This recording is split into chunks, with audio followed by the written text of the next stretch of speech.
مسلمانوں، جو لوگ ظالم ہیں ان کی طرف مائل نہ ہونا، نہیں تو تمہیں بھی دوزخ کی آگ آ لپٹے گی، اور اللہ کے سوا تمہارے کوئی دوست نہیں ہوں گے، پھر تمہیں کوئی مدد بھی نہ ملے گی۔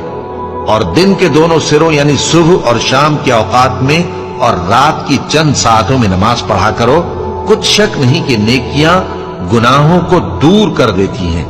یہ ان کے لیے نصیحت ہے جو نصیحت قبول کرنے والے ہیں، اور صبر کیے رہو کہ اللہ نیکوکاروں کا اجر ضائع نہیں کرتا۔ تو جو امتیں تم سے پہلے گزر چکی ہیں ان میں ایسے ہوش مند کیوں نہ ہوئے جو ملک میں خرابی کرنے سے روکتے؟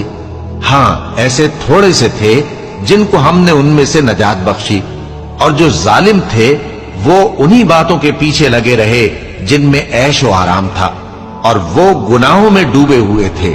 اور تمہارا پروردگار ایسا نہیں ہے کہ بستیوں کو جبکہ وہاں کے باشندے نیکوکار ہوں از راہ ظلم تباہ کر دے۔